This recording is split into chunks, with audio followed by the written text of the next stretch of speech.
mostrando en primer lugar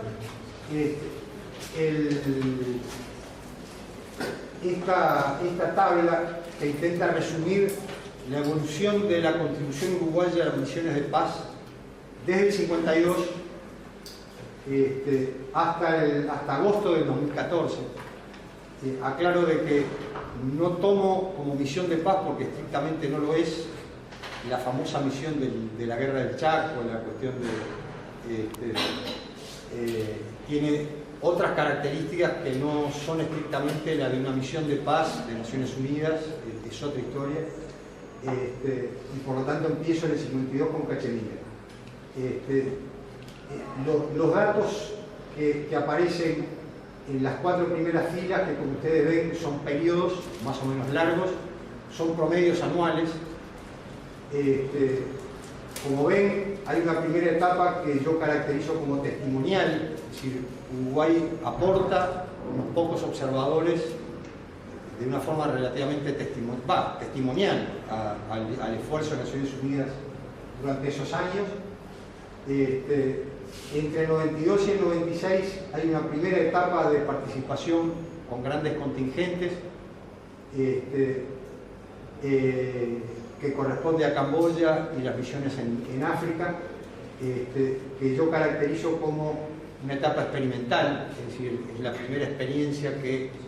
las Fuerzas Armadas uruguayas hacen con contribuciones ya numerosas a misiones de paz. Una tercera etapa corta, que es de retraimiento, posterior a la experiencia africana, y luego la etapa 2001-2010, que es de fuerte contribución tanto de contingentes como de observadores, y además a un gran número de operaciones de paz. Como ven, después lo vamos a ver más en detalle, pero hay una asociación no tengo datos lamentablemente porque Naciones Unidas no los da, de la primera etapa, la etapa testimonial, de cuánta gente había desplegado en total en las operaciones de paz en aquella primera etapa previa al 91, digamos de pasada etapa de la Guerra Fría. Pero sí hay datos a partir de 92 hacia adelante,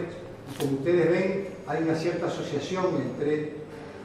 el despliegue creciente de misiones de cantidad de misiones de paz y cantidad de efectivos desplegados uniformados y no uniformados de Naciones Unidas, y el despliegue uruguayo. Inclusive en la etapa de retraimiento también hay un retraimiento general en el caso para el total de Naciones Unidas, y luego aparece la etapa de auge, digamos, de la contribución, que es 2001-2010,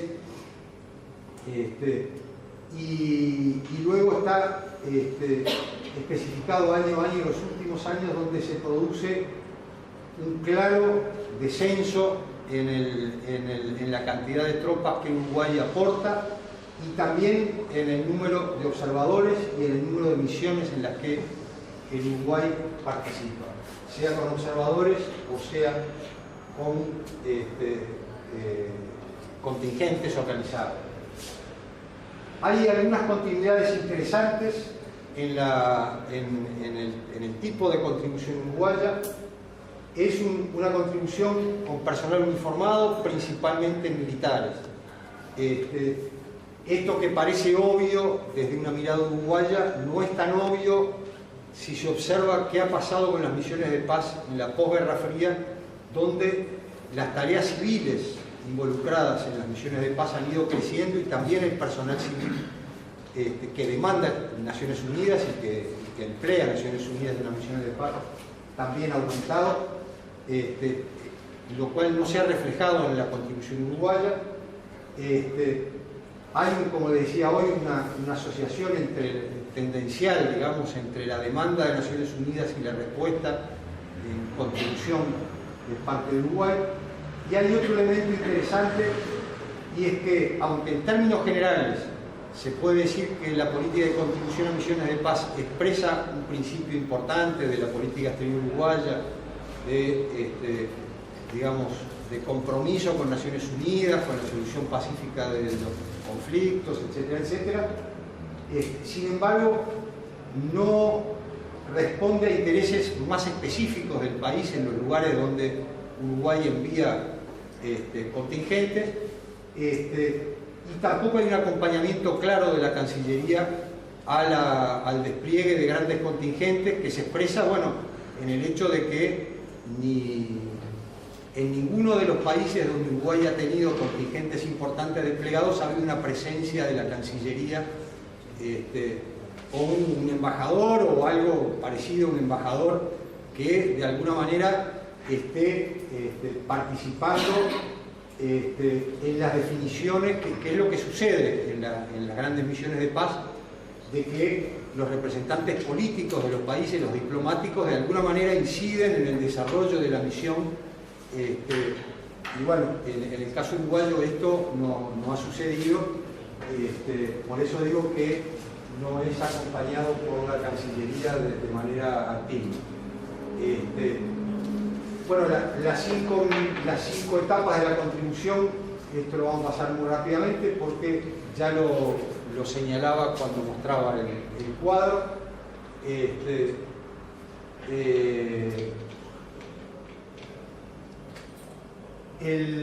Algunos hallazgos, por llamarla de alguna manera, entre el 52 y el 2010, la política de contribución es percibida y es efectivamente puesta en práctica, ejecutada, con la idea de que es un tema de los militares. La participación en misiones de paz es un tema de los militares, la iniciativa la tienen básicamente las Fuerzas Armadas, la gestión de todo el asunto, incluso de los aspectos económicos, de las retribuciones que se reciben de Naciones Unidas, también es un asunto militar. Sí, obviamente, como para que un contingente salga del país requiere de la venia del Poder Legislativo, bueno, hay una participación del gobierno,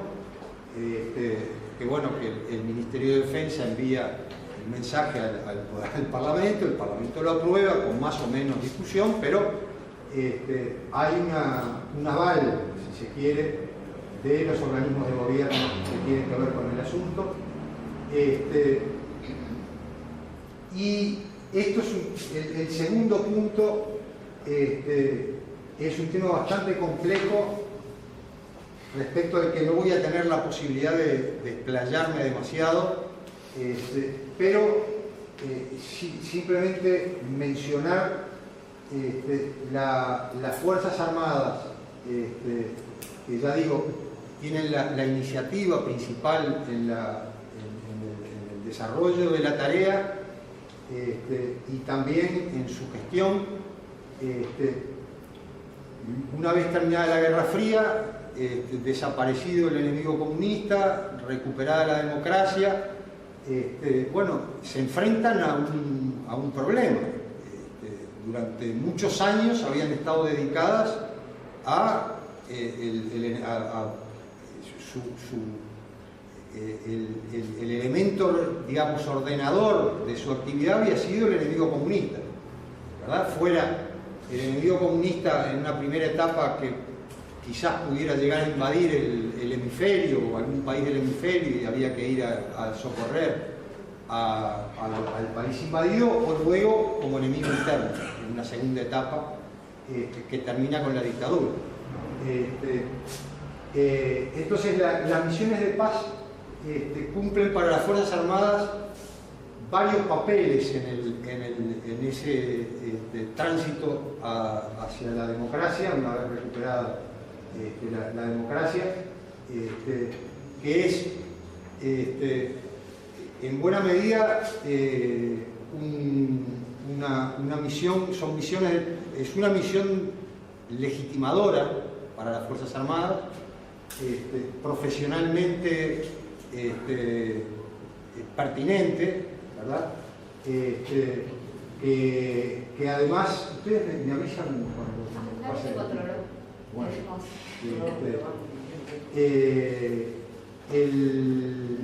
y además, en un panorama, digamos, en el que las Fuerzas Armadas sufren un recorte presupuestal fuerte durante todo prácticamente hasta el 2008, el presupuesto del Ministerio de Defensa y de las Fuerzas Armadas cae sistemáticamente. Los dineros, y también caen los salarios, los dineros de Naciones Unidas son un respiro, digamos, para esa situación de las Fuerzas Armadas.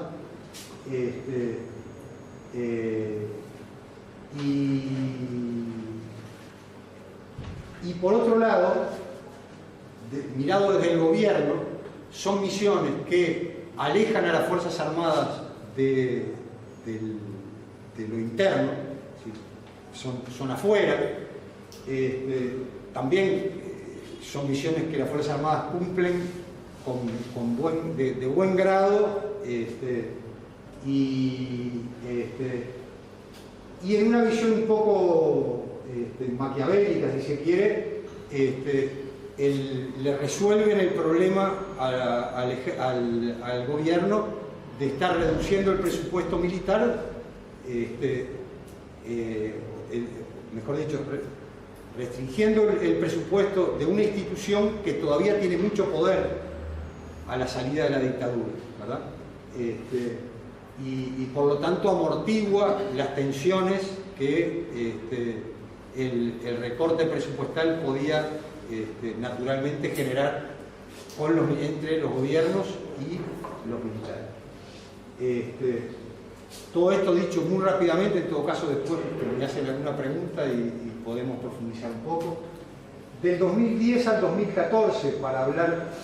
muy genéricamente, porque este es un proceso que se va instalando probablemente a partir del 2008, pero se afirma con la aprobación de la Ley Marco de Defensa, aparece, y con la instalación de este gobierno que está terminando, aparece el Ministerio de Relaciones Exteriores como un actor ya más activo en el tema. Hay un hecho que me parece que lo marca muy bien, y es cuando se crea la Brigada de Intervención en MONUSCO, en el Congo. Quien sale a hablar como vocero del gobierno respecto al tema es el Ministro de Relaciones Exteriores. Y cuando tiene que hablar el Ministro de Defensa, el Ministro de Defensa dice: las Fuerzas Armadas están cumpliendo, son el organismo que ejecuta una decisión del gobierno y en particular de la política exterior del país, y estamos a eso. Y como vimos hoy en el cuadro, hay una cierta tendencia a bajar ese número tan importante que no tiene parangón en el mundo en cuanto al compromiso de las Fuerzas Armadas con las misiones de paz, que es algo que parece hasta desproporcionado, porque el porcentaje de efectivos comprometidos en cada momento con las misiones de paz es excepcionalmente alto. Hay todo un capítulo bien interesante que es, bueno, indagar por qué se da este fenómeno. También podría ser objeto de alguna pregunta posterior. Y hay una cosa, y voy a volver al cuadro para que vean que es bien interesante. Si miran la cantidad de observadores militares, yo me animo a decir que para ir como observador militar se precisa un interés un poco más fuerte de parte del oficial que va, y ustedes me lo podrán confirmar o no, los militares que están presentes. Se necesita un interés más fuerte personal del oficial que va a ir como observador que el oficial que va en el marco de un contingente, que también es voluntario, pero parecería que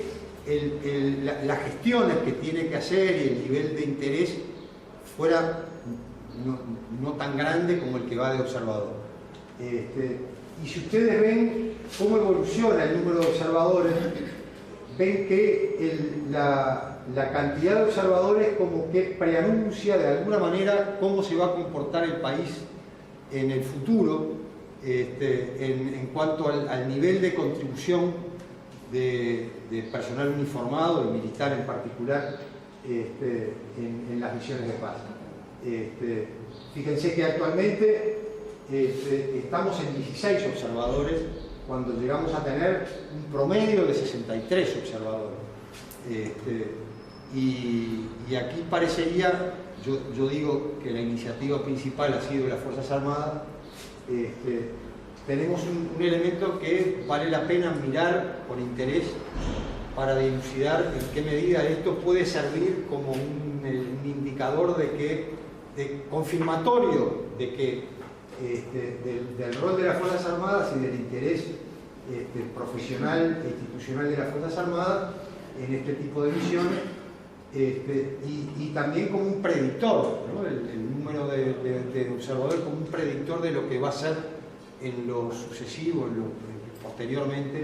el comportamiento del país en ese aspecto. Yo les agradezco, espero no haberme pasado mucho.